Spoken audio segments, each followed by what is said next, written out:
సినిమాలకి దురంధర్ 2కి క్లాష్ అయ్యే ఛాన్సెస్ ఉన్నాయి. ఏది హిట్ అవుతుంది అనుకుంటున్నారు? దురంధర్ 2 అంటే 1 అది పార్ట్ 2 కాబట్టి పవన్ కళ్యాణ్ గారికి అవకాశం ఉందని మేము అనుకుంటాం. ఎందుకంటే దురంధర్ 1 సూపర్ హిట్ అయింది కదా, కానీ సెకండ్ హాఫ్లో అంత కనపడతల. ట్రైలర్ కానీ మిగతా చూసాము, కానీ ఫస్ట్ హాఫ్ బెటర్ అన్న ఫీలింగ్ అయితే కలిగింది కాబట్టి కొద్దిగా వాతావరణం తగ్గిద్దని మేము అనుకుంటాం. ఓకే. సో అంటే ముఖ్యంగా తెలుగు మార్కెట్లో రణ్వీర్ సింగ్ అంత లేకపోవచ్చు, బట్ ఆల్ ఓవర్గా చూసుకుంటే రణ్వీర్ సింగ్ ఎక్కువ ఉంది కదా. కానీ పవన్ కళ్యాణ్ గారిది వచ్చిన 2 పాటలు ఒక కటింగ్ కొట్టిన, ఓకేనా. ప్రశాంతంగా ఉన్న పవన్ కళ్యాణ్ గారు ఈ సినిమా ద్వారా వేసేడురా బాబు, సెటైర్లు చూడాలరా బాబు అన్న ఫీలింగ్లో ఉండారు జనం, తెలుగు ప్రజలు. కాబట్టి పవన్ కళ్యాణ్ మా సినిమా మీదే ఎక్కువ ఉంటుందని మేము అనుకుంటాం. రాజకీయ పరంగా ఇప్పుడు రాజకీయ సినిమాలు వస్తేనే ఇంట్రెస్ట్ చూస్తున్నారు జనం. ఆ రాజకీయం అనేది ఇప్పుడు బాగుంది కాబట్టి రాజకీయ పరంగా ఒక సెటైర్లు వేసాడు ఈ సినిమాలో 2 పాటల్లో మేము చూసాం కాబట్టి మేము పవన్ కళ్యాణ్ మీదే ఎక్కువ ఆశలు ఉన్నాయి. అంటే గబ్బర్ సింగ్ సూపర్ హిట్ అయింది, అదే కాన్సెప్ట్ 2 వచ్చింది. అంటే పోలీస్ కాన్సెప్ట్లు ఎక్కువైపోతున్నాయి కదా, కొంచెం బోర్ కొట్టే ఛాన్స్ ఏం లేదంటారు? అస్సలు లేదన్న ఈ మూమెంట్లో. ఎందుకంటే 2 సంవత్సరాల నుంచి ఈయన ఏం మాట్లాడతలా, కాముగా ఉండోడు. రాజకీయం నేర్చుకుంటున్నాడా ఏందనేది ఎవరికి అర్థం కావట్లా. వాళ్ళ ఫ్యాన్స్కే బుర్ర కొట్టుకుంటున్నారు. నీకు ఓపెన్గా చెప్పాలని ఎప్పుడు ఏ డైలాగ్ వదులుతాడు రా బాబు, రోజు స్టేటస్లో పెట్టుకుందాం అనే రందిలో ఉంటారు. కాబట్టి 2 పాటలు చూసి బట్టి కొద్దిగా ఉత్సాహం కలిగింది. మళ్ళీ అది పోలీసు వ్యాసం ఉండటం వల్ల ఏదో కంపల్సరీగా డైలాగులు ఉన్నాయి, 4-5 డైలాగులు. ఆ డైలాగుల కోసమైనా సినిమా చూస్తారు 1-2 సార్లు అని మేము అనుకుంటాం. అంటే రొటీన్ గా అయితే ఉండదు అనుకుంటారు, ఏదో కొత్తగా ప్లాన్ చేస్తారు అనుకుంటారు. అదే మేము అనుకుంటాం. మొన్నటిదాకా తేరీ రీమేక్ అన్నారు, ఇప్పుడు అది కాదు అని కన్ఫర్మ్ అయిందన్న. డైలాగుల మీదే ఆశపడింది, 4-5 డైలాగులు గట్టి ఉన్నాయి కాబట్టి 2వ పాట వదిలారు, డైలాగులు బయటకు వదలకుండా అనే రందిలో ఉండాం అందరం. అది ఒకవేళ టాక్సిక్ కూడా ఇప్పుడు వీళ్ళతో పాటు క్లాష్కి వచ్చి ఉంటే పరిస్థితి ఎలా ఉండేది? మూమెంట్ వేరేగా ఉండేదన్న. ఎందుకంటే ఈ మధ్యకాలంలో అన్న సమ్మర్ అనేదే గుర్తులేదు.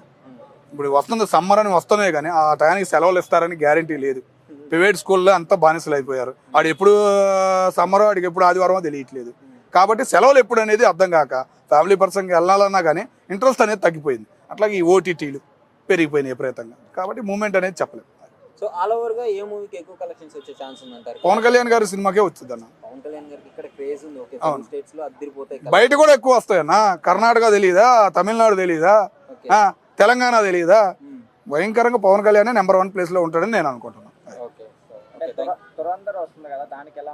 దాని ఎఫెక్ట్ దీని మీద ఉండదన్న ఎక్కువ. అది పార్ట్ 2, ఓకేనా. పార్ట్ 2 ఆ ట్రైలర్ చూశాను, మెదక్గానే ఉంది. డైలాగులు కానీ ఏమీ అంత ఓవర్ యాక్షన్ గా అనిపించలేదు. పార్ట్ 1 చూడాలి అన్న ఫీలింగ్ లో ఉన్నారు ఇప్పటికి. అది 1000 crores క్రాస్ చేసింది కదా, ఇప్పుడుకో దాటిందన్నా. నువ్వు ఎప్పుడు ఏదో చెబుతావు, మన స్టేట్ లో దాటిందా? దాటలేదు. మరి దానికి దీనికి డిఫరెన్స్ నేను అంటుంది అదే అన్న. మరి మన దాంట్లో దాటాలి. అది మన దాంట్లో అవకాశాలు ఉన్నాయి.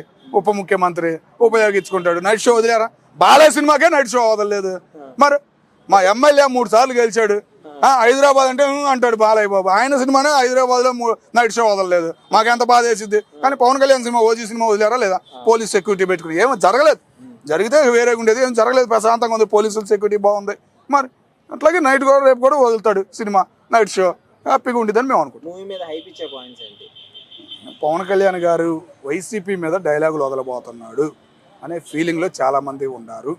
ఆ ఒక్క డైలాగ్ కోసమే ఎదురు చూస్తున్నారు. అయితే రీసెంట్గా హరిశంకర్ గారు పవన్ కళ్యాణ్ గారు చాలా బాగా చేసినా కానీ ఆయన హెయిర్ ఎగరలేదని మళ్ళీ స్టెప్లు వేయించారని చెప్పేసి మాట్లాడారు. ఇంకా సూపర్ అట్ అయితే ఇంకా స్టెప్పుల కోసం కూడా చాలా మంది చూస్తున్నారు.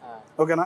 ఆ ఎయిర్ గురించి పోలీస్ గెటప్ అంటే వేరేగా ఉంటుంది మూమెంట్. ఇంకా స్టెప్పులు వేసారంటే ఆ ఎయిర్ మీద సూపర్ అనిపించచ్చు. అంటే ఒక ఫ్యాన్స్ గా మీకు ఏమనిపిస్తుంది అంటే పవన్ కళ్యాణ్ గారు అధికారంలో ఉన్నారు, పాలిటిక్స్ లో మూవీస్ ఎక్కువ చేయలేకపోతున్నారు, షూటింగ్ లో కూడా ఎవరైనా పట్టుకుంటే అమ్మటే బాడీ గార్డ్ వచ్చేస్తున్నారంట దగ్గరికి. అది కరెక్టే కదన్నా. నేను పవన్ కళ్యాణ్ ఫ్యాన్ కదా, బాలయ్య ఫ్యాన్. కానీ పవన్ కళ్యాణ్ గారి రాజకీయం పక్కన ఒక గురువు గారిని తీసుకొచ్చి పెట్టుకోవడం అనేది నాకు బాగా నచ్చింది. అందుకని చెప్పేసి నేను పవన్ కళ్యాణ్ గారికి గత 5-6 సంవత్సరాల నుంచి సపోర్ట్గా మంచిగా మాట్లాడుతున్నాను. అదే మంచిని ఆయన కొనసాగిస్తున్నాడు. సినీ ఫీల్డ్ పరంగా కానీ రాజకీయ పరంగా కానీ నచ్చాడు అంతే.